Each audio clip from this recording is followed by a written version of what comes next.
here we have a 2017 KX450 that you can buy off the showroom floor.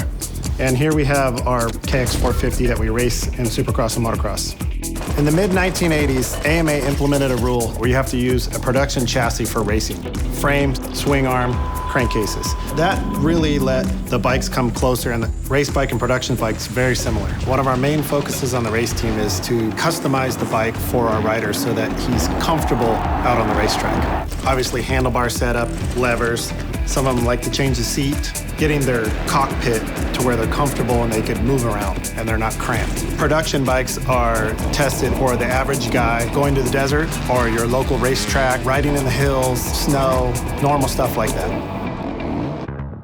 When it comes to setting up our bikes for Supercross, we have to take a lot into consideration. We have whoops that go from 8 to 15 whoops long, 2.5, 3 feet tall, 70 to 80 foot triples, but at the same time, you still want to make them corner and be comfortable for the rider. One of the things we do is we use a lot of lightweight parts that might not be as durable as, say, a production bike. We're just trying to make them last the length of the race and get the maximum performance out of the bike we can.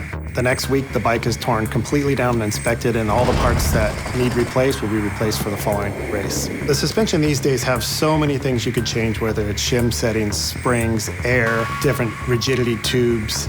This is the front fork, and we use it to set up the front of the bike for jumping and turning mainly. Triple air chamber. We've got rebound adjusters, compression adjusters. On the rear shock, we have option titanium springs, different metal materials, high-speed, low-speed adjusters, and this is what we use to set up the rear of the bike.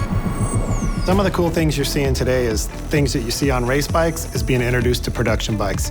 You have optional handlebar adjustments, raise and lower the foot pegs. You can adjust your ignition couplers so that you can make the bike faster or slower to suit your riding style. You have compression adjusters and rebound adjusters up front. Most bikes come with an air fork. You can adjust the air spring. Same thing on the rear. You can adjust the rear spring, high-speed compression, low-speed compression, and rebound. All these adjustable parts have been introduced to the production bikes to make it comfortable for you, just like a racer.